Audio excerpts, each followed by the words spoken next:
TWiGames.com. Welcome to TWiGames.com. We begin this week's episode with Fable 2 being fed to you episodically, Street Fighter 4 getting a Super Edition, but first, the release of the PSP Go. It's about the size of an iPhone, only plays downloaded games, and retails at $250. What I want to know is, Brian, are you pro Go? I'm not pro Go. Not pro Go. I'm a no on the Go. No on the Go. Anti-Go. And I can tell you why. The PSP 3000 is out there. Why would I pay more for an inferior product? Whoa. This to me. Inferior. First of all, that's an opinion. Second of all, No. It's got a bigger screen. Okay. You can still download games. Yeah. And I can play UMDs. But you know what? It's all about the size and the sleekness of the PSP Go. You can stick that in your pocket. I can't stick the current PSP 3000 that I own. I can't stick that in my pocket. Pocketability is better than regular features. Look. First of all, you have the choice. You can go out and buy the PSP 3000. I would get the 3000. This is just I don't see Sony the releasing point a product. of the Go. This is them releasing a product for people who might want the Go more. They want something smaller. They want something nicer. So if someone's going to the store, you would recommend the Go over the 3000? I would recommend whatever they want to buy. I mean, they have a choice of what to buy. They're not replacing the PSP 3000. They're just releasing the PSP Go. I'm aware of that, but I don't understand, with the choice, who's going to pick the Go. All right, so you're over telling the me 3000? Samsung just released, these LED TVs. They're real slim. They're real nice. LED is better. But the LED costs more. Exactly. But it's because a superior product. Some people still think that the CRTs are the best TV out there. What do you say to that, Brian? I have to say that Super Street Fighter 4 was announced this weekend. That's right, a Super Edition. It's going to have 8 new fighters, 3 of which we now know. It's Hawk, DJ, and Yuri, the new South Korean fighter. What I want to know, Rich, is am I going to be instilled with so much pride with this new South Korean fighter that I'll finally be able to take down your Sagat? First of all, let's not get ahead of ourselves. You're never going to beat me. Stop trying. Second of all, I want to take this moment to say Sagat is not overpowered unless I control him. But anyway, what is this? 1998? This should be released downloadable content. They should not be putting this on a disc. They should not be selling this separately. This should be downloadable content. What I want to know is what's going to happen with the balance? You introduce one new character into a multiplayer game, balance can get thrown off. Well, I'm not too concerned about that. You're not concerned with the 8 balance. new characters, but all right, 3 of them are going to be Ryu again under a different So you think skin. there's gonna be 2 of them are going to be M. Bison. Maybe 2 or 3 of them might actually have their own set of moves. Here's another problem with this release. Nothing of this release makes sense to me. The community is very important when you play online, play the game. Aren't they just splitting the community apart by making this new version of the game? Could be. Some people might buy the Super Street Fighter 4, others won't. Are they going to be able to play online? I don't think so. At least give the option for DLC. I agree. If someone hasn't bought Street Fighter yet, I could buy the Super Edition. But then don't punish people who bought your game early. This seems like a horrible move. I don't understand any of it. I'm with you on that. I don't understand it, but moving right along, Fable 2 was released this week as episodic content. The first episode is free, but then you have to pay for the rest. Brian, is this going to be a trend in video games from now on? I think a lot of developers are looking at this as a test study to see if they're going to be able to do it as well. I think they want to because it's almost like a better version of the demo. I saw Charlie Brooker's Game Swipe this week, the guy from the UK. Yep. And one of the guys had a very interesting comment. He was talking about how games are probably the only medium of entertainment where sometimes you don't get what you pay for. For example, let's say you're not good at Half-Life. You buy that game, you get stuck, you don't see the second half of the game. All right. So you paid that content. Okay, I see the point here. Come on, Brian.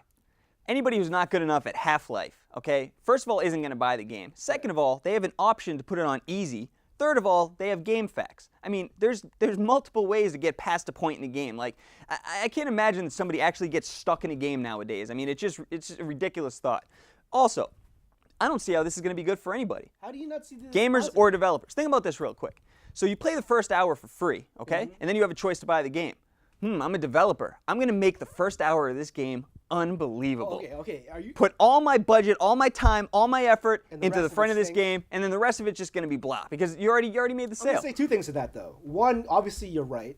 If this starts affecting how games are made, I will be anti. Yep. Right now, though, I can kind of see it being good because if the second episode's not good, you're still going to stop buying it, and you're not going to have giving $60. How many people? One of the reasons developers looking at this as a positive is because people don't like to put down $60 unless they really want to buy it.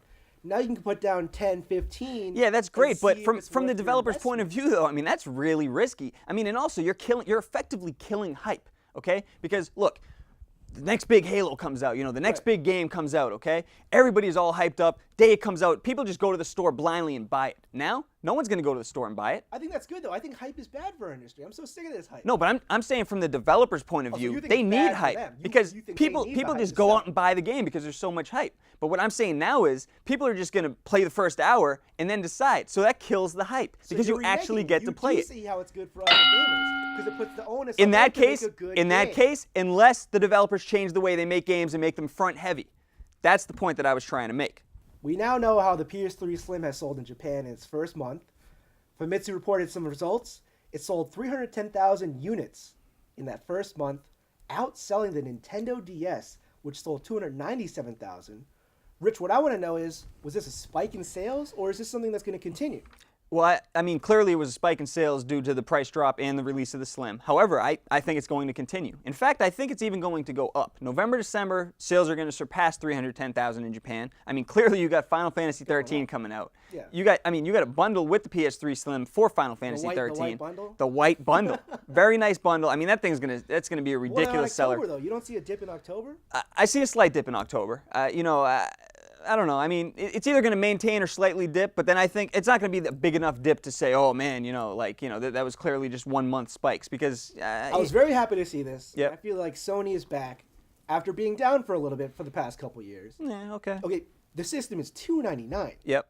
Great value for the price. Yep.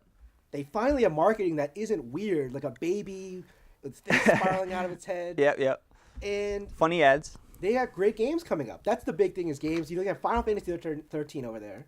We got the God of War collection, Uncharted 2. Yep. I think Sony is going to. I'm agree with you. I think they're going to keep selling well, and they're going to do well this holidays. I think it's going to continue.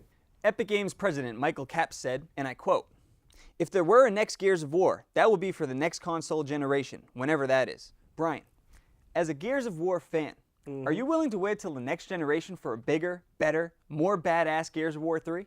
As long as the Lancer is in higher definition with more blood. Here's something strange about this comment. Either he's hinting at a new Xbox coming sooner than we think, Yeah. or he just knows in general about the next-gen consoles. Because it seems strange talking about that now when this current cycle seems like it's going to be maybe 3 to 4 years longer. Well, I mean, let's back up. I mean, we as consumers, we have no idea, okay? I guarantee you that these guys already have a general idea of the specs of the next generation. Just by working on the Unreal Engine 4, clearly they have an idea of what the specs are going to be.